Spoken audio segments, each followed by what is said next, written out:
বলতো ভোট কেন দিল, ওই তারেক আইসা দেশ চালাবে এটার জন্য। এখন এই সরকারের সাথে দুই তিনটা দল আছে, তারা বলে ভোট দেওয়া যাবে না, ভোট দিলে বিএনপি ক্ষমতায় এসে পড়বে, এই কারণে ভোট দেওয়া যাবে না। তাহলে সহমত বন্ধুগণ, বিএনপির অপরাধটা কি? বিএনপির অপরাধ হলো বিএনপির জনপ্রিয়তা। দীর্ঘ 17 বছর এই বিএনপির নেতা কর্মী, আজকে হাজার হাজার কর্মীরা এখানে আছে, কোন একটা কর্মী বাদ দেওয়া যাবে না যার নামে মামলা হয় নাই, কোন একটা কর্মী নেতা বাদ দেওয়া যাবে না যাকে জেলখানায় নেওয়া হয় না। কিন্তু তারপরও বিএনপি কোনো ক্ষতি করতে পারে না। তাই ডক্টর ইউনূস সাহেব, আপনাকে বলবো, ওই আবল তাবল কথা শুনেন না। ওই আবল তাবল কথা শুনে একসময় শেখ হাসিনা পাগল হয়ে বিদায় নিছে। আজকে আপনাকেও বলি, যথা সময়ে যেটা আপনি আমাদের নেতা লন্ডনে তারেক রহমান সাহেবের সাথে কথা দিয়েছেন, ফেব্রুয়ারি মাসের মধ্যে আপনি নির্বাচন করবেন। যদি এদিক থেকে এদিক সেদিক হয়, তাহলে কিন্তু আপনার পালানোর পথ খুঁজতে হবে। আমরা সেটা চাই না। আমরা চাই আপনি সফল হন। তাদের কথা শুনবেন। আজকে অনেকে শেখ হাসিনার ভাষায় ধমক দেয়, কথা বলে, এইটা না করলে নির্বাচন হবে না, এইটা না করলে করতে দেব না। 17 বছর কোথায় ছিলেন? আমাদেরকে বলেন যে আমরা কোথায় যাই, আপনারা কোথায় ছিলেন? 17 বছর আমরা তলবাড়ি করেছি, কিন্তু রাজপথ ছেড়ে যায় নাই। এই যে এইখানে আমরা বহুবার সমাবেশ করেছি, মাঠ যখন সমাবেশ করে তখন মজনু জেলে তানভীর আহমেদ রবিন ভারপ্রাপ্ত সদস্য সচিব ছিল। শেখ হাসিনা ওই ভারতের জিম্মি রাখছিল, এই জনগণের উপরে নির্ভর করে নাই, ভারতের উপর নির্ভর করেছিল। তাই বলতে চাই, এখনো যারা নির্বাচন পেছাইতে চান, নির্বাচন ভণ্ডুল করতে চান, তারা শেখ হাসিনার প্রেতাত্মাকে সমর্থন করেন। তা না হলে নির্বাচন পিছাইতে চান কেন? জনগণ যদি আপনাকে চায়, আপনি নির্বাচিত হবেন, অসুবিধা কি আছে? একটা দল দীর্ঘদিন আমাদের উপরে ছিল, আমাদের পাশে ছিল, তাদের কানে নিতে যে আমাদের অনেক দুর্নাম বইতে হয়েছে, কিন্তু তারপরও কিন্তু তাদের বিরুদ্ধে আমরা কিছু বলি নাই। তারা হঠাৎ করে বিএনপির বিরুদ্ধে কেন লেগে গেলেন এটাও জানি না। আজকে যাত্রাবাড়ির সামনে বলতে চাই, তাদেরকে জবাব দিতে হবে। দীর্ঘ এতগুলো বছর আমরা আপনাদেরকে পুষেছি, আজকে তা না হলে মির্জা আব্বাসকে জবাব দিতে হবে। 18 নির্বাচনে যখন সেই দলটার কোনো প্রতীক ছিল না, ধানের শীষ প্রতীক কি কারণে তাদেরকে দেওয়া হয়েছিল, সেই জবাব আজকে দিতে হবে। বন্ধুগণ, আমরা চাই একটাই, ওই ভারতীয় আধিপত্যবাদের হাত থেকে দেশটা রক্ষা করতে। দেশের জন্য যুদ্ধ করেছি, দেশ স্বাধীন করেছে।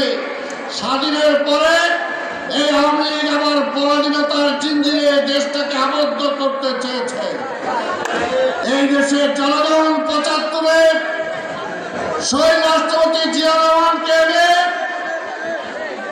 এই দেশের ক্ষমতায় দেওয়ার পরে ভারতীয় আধিপত্যবাদের হাত থেকে আমরা রক্ষার স্বপ্ন দেখেছিলাম, কিন্তু আবার এই আওয়ামী লীগকে ক্ষমতায় আনার পরে সেই ভারতীয় আধিপত্যবাদ আবার আমাদের উপর চেপে বসেছে।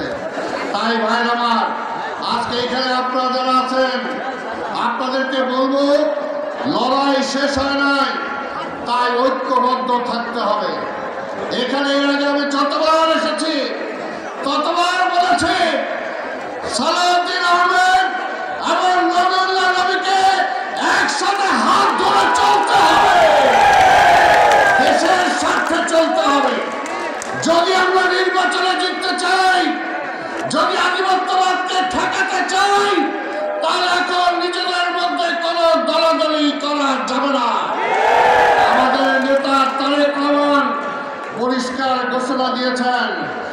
আজকে সবাইকে শুধু একটা বলতে চাই, তারেক রহমান কিন্তু শহীদ রাষ্ট্রপতি জিয়া রহমানের সন্তান।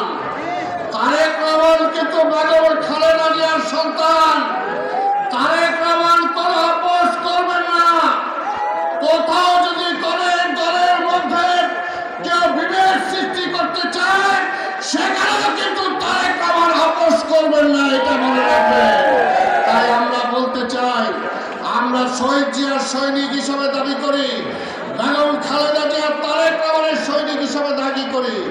এই মুহূর্তে দরকার ঐক্যবদ্ধ হওয়া, এবং এই মুহূর্তে দরকার তারেক রহমানের সরকার। এটা ছাড়া এই দেশটাকে আমরা রক্ষা করতে পারবো না। আজকে অনেকে নির্বাচনের অনেক রকম ফর্মুলা দেন। 5ই আগস্টের আগেও এই ফর্মুলা ছিল না, হঠাৎ চলে আসলো। কোত্থেকে আসলো? যারা এই দেশটাকে ওই ভারতীয় আধিপত্যের হাত থেকে মুক্তি দিতে চান না, তারাই আজকে ওই যে টিপি সিস্টেম না কি সিস্টেমে তারা নির্বাচন চান। তাকে ওই নির্বাচন দিয়ে তারা ঝুলন্ত পার্লামেন্ট করতে চায়। তারা শক্তিশালী সরকার হোক, এটা তারা চায় না। আর শক্তিশালী সরকার না হলে ওই যে ভারত প্রতিটা দিন একদিন পর পর রাতের বেলা পুশিং করে, সেই পুশিংকে থামাতে পারবে না। এই সরকার জন্য পুশিং থামাতে পারছে না। দুর্বল সরকার হলেও ওই পুশিং থামাতে পারবে না। আমাদের বিরুদ্ধে ষড়যন্ত্র চলছে।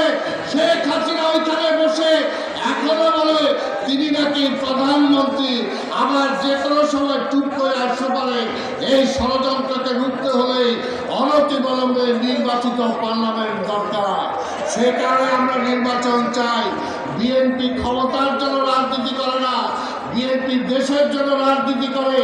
আজকে যারা এই পথ পরিবর্তনের কথা বলেন, এমনি এমনি হয়েছে, এমনি এমনি হয় নাই। হাজারো নেতা কর্মী আমাদের শহীদ হয়েছে, গুম হয়েছে, রক্ত দিয়েছে, পঙ্গু হয়েছে, চোখ হারিয়েছে, হাত হারিয়েছে, পা হারিয়েছে। আজকে তাদের জন্য কি আমরা বিচার চাই না? আমরা বিচার চাই।